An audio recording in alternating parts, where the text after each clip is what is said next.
আমি একটা ছেলেকে ঠকিয়েছিলাম, তার মা ছিল না। বাবা আরেকটা বিয়ে করেছিল। বাবা তার নতুন স্ত্রীকে নিয়ে আলাদা ফ্ল্যাটে থাকতো। তার বোন, সে তার ছোট ভাইকে নিয়ে আলাদা থাকতো। সে আমাকে পাগলের মতো ভালোবাসতো।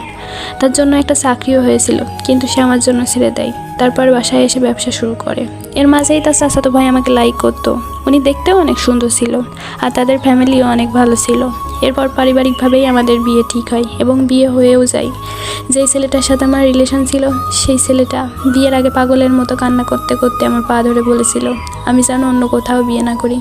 আমাকে বলেছিল, আমাকে একটু সময় দাও, আমি নিজেকে গুছিয়ে নিব, তোমার পরিবারের সামনে মাথা উঁচু করে দাঁড়াবো। কিন্তু আমি তার সেদিন এই কথাগুলোর কোনো পাত্তাই দিইনি। আমি সেদিন শুধু নিজের স্বার্থের কথাই ভেবেছিলাম। নিজের স্বার্থের জন্যই তাকে ছেড়ে দিই। ভেবেছিলাম মা নেই, গরিব, কী বা দেবে আমাকে।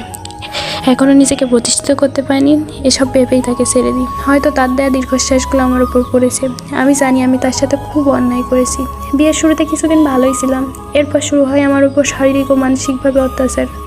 আমার স্বামী প্রতি রাতে নেশা করে বাড়িতে আসতো আর আমার উপর অত্যাচার শুরু করতো। এভাবে কিছুদিন চলে। এরপর আমি অসুস্থ হয়ে যাই।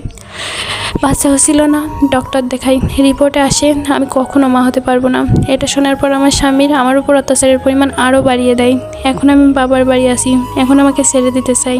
জানি না শেষ পরিণতি কী হবে। এখন মনে পড়ে সেদিন তার সাথে করা ব্যবহারের কথা, তাকে ঠকানোর কথা, তার দেয়া দীর্ঘশ্বাসগুলোর কথা।